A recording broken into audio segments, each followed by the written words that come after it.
Welcome to a new edition of Close Up with Perri Nemiroff. I am so excited to be doing an episode for Karate Kid Legends with Ben Wang and Ralph Macchio. I'm so happy to have you on this show. Great to be here, Perri. So every edition of Close Up begins with something called the Essentials. It's rapid fire-ish questions about movie making and movie loving. No, it's right up your alley. You got this. All right. First question here is I want to know, what is a piece of movie memorabilia that you own and cherish? From my stuff, I took the headband from the original Karate Kid film. From The Outsiders, I took my old Converse All-Star sneakers. My cousin Vinny, a very old can of tuna. And the 47 Ford from Karate Kid, the yellow convertible. So I took that one too. Doing this right. But for me, I usually take like the socks when they give you the socks on set. They're really useful. The stuff I have is not useful. That's a useful choice. My first ever show, that TV show that I ever booked, I got on and, they have the crafty table, the snacks there. And I was like, I went up to the guy, I was like, how much is it for the chips? He goes, it's free. So I like grabbed the big ham, I put it in my suitcase and I brought it home to my roommates. I'm learning from the new kids. I was going to say, very different approaches to answering that question, but both very right. All right, next one here. What movie do you quote the most? Napoleon Dynamite.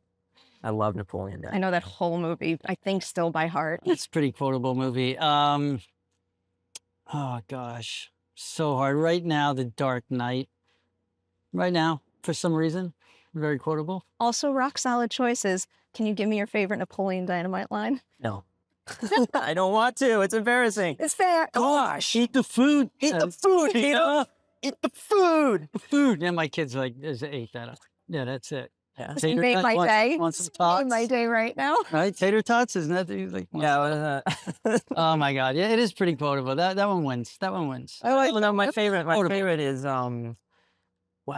Are you drinking 1% milk because you think you're fat and not?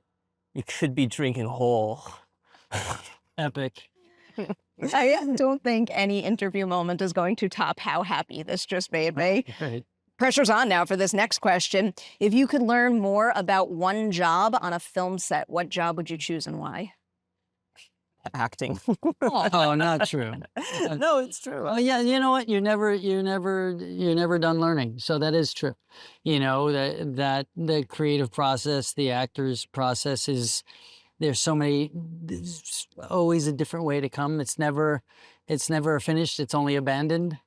So I guess that is a good one.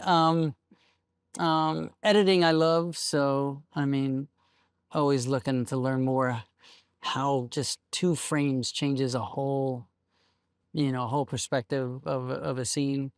But I was the kid that would hang around with the director of photography and ask a lot of questions. I was that annoying kid. I'm still just annoying, just not as much of a kid.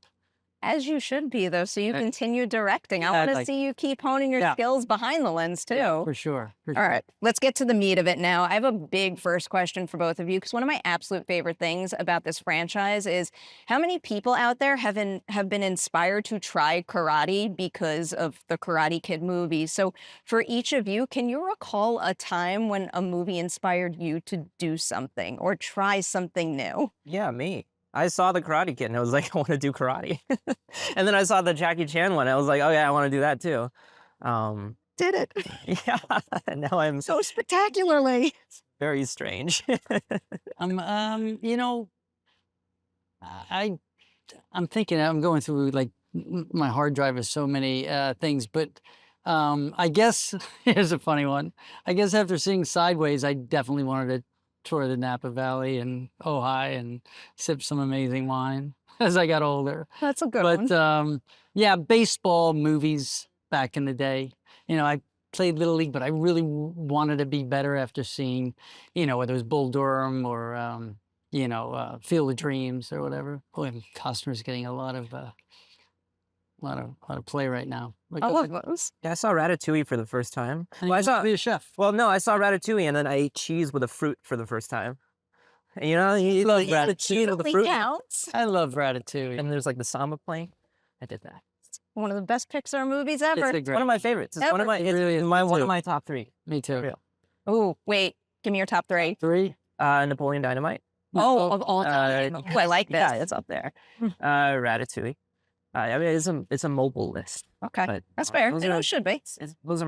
those are always my Okay. rotation. I respect those two choices quite a bit.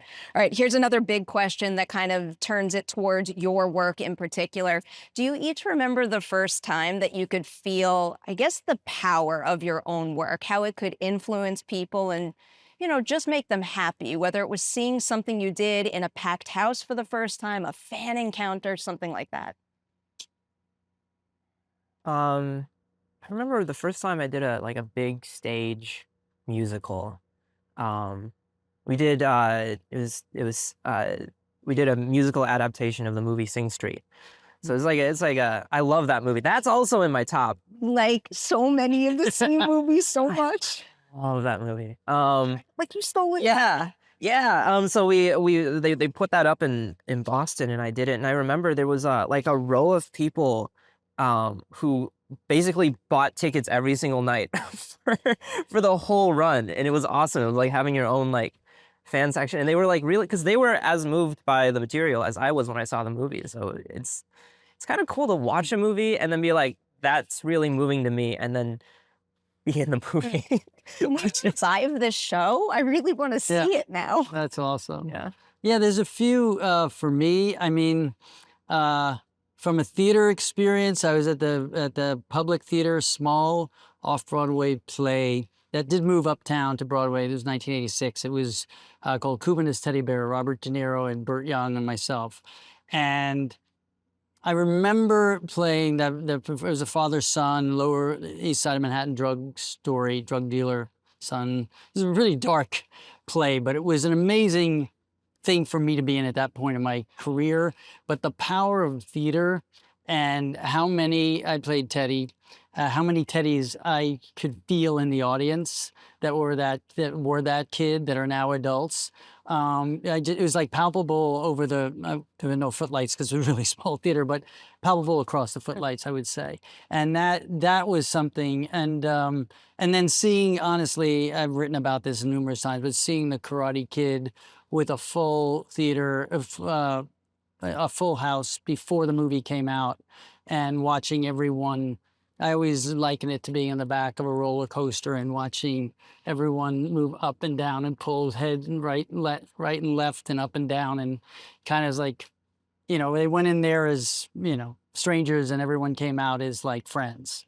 That was pretty special. Yeah. Beautiful visual right there. All right, turning it towards Karate Kid Legends specifically. Ralph, I'll throw this question your way just because I've thought this of Cobra Kai. I think one of the coolest things about that show is that it is a show for longtime Karate Kid fans, but it also has significantly broadened that fan base and brought generations together. So can you tease how Legends will do maybe something similar, how it will make longtime fans happy, but also how it will serve as an on-ramp for newcomers? Yeah, that's part of what's so exciting about it for me and being involved with this film. It's another, I talk about it's like another ecosystem within the grand universe of the Karate Kid, because the themes, I feel there's a shortage of films, certainly movies, because the movies have changed so much, that service multiple generations, that are stories about overcoming obstacles, dealing with pain in your life, whether it was Daniel LaRusso's pain in his life or Li Fong's pain in his life, and that ability for a story to bring generations together for positivity in the end and overcoming those things. I think there's a shortage of that. So I believe, if I'm answering the question right, I might have gone off track with it a little bit, but that's part of what Cobra Kai is able to do. It's comfort food, it's nostalgia, but it's current day relevance and propelling those same themes that are part of the Karate Kid universe. And I'm excited for Ben and myself and Jackie and the entire cast to bring this type of story that I feel is a shortage of, and yet it feel familiar but completely fresh and relevant. So ready for it. That's my answer. And I'm Bring that on. I'll take it. Ben, for you, I'm curious about finding your character in this movie, this might not be the way you do your work, but someone described this to me like this recently, and I've gotten a little obsessed with the idea. When you start a new movie and you jump into a new role and you're kind of on unstable ground at first, you don't quite know who the person is, but then you do something and it feels like an aha moment, like you have just found your character. Did you have that with Lee? And if so, when? I don't think so. I don't know. It feels like the way that I make these characters is that I let them lead me. So I show up on set, I do my preparation, but whatever the character does, I say, okay, what I did, what happened just now, that's now the character. I start there. That makes it easier for me. So instead of trying to find the character, it helps because then I feel like I'm already in it 100%. I just use what I did and then keep building off of that. I don't know. I'll take that. I'll take that. I think I have to wrap with you both in a moment, so I'm going to end with a question for both of you. It's one of my favorite new questions that I keep asking because I love the idea. I was talking to a director who just stressed how happy it made him to see his actors and his crew take such pride in their work and have such joy while making movies. So for each of you, can you recall the single moment of making Karate Kid Legends that brought you the most joy as an artist? All of those days that we spent up on that roof doing those scenes, it was Ralph, me, Jackie. It was kind of a limited crew because we were shooting on a real rooftop. Real rooftop. Yeah, in like 90-degree sun. Yeah. But everything that we did up there, because I feel like there was a limited number of people that were allowed up there, it felt more intimate and insular. And the things that we were doing were real. That's exactly it. You got to it right there because it was.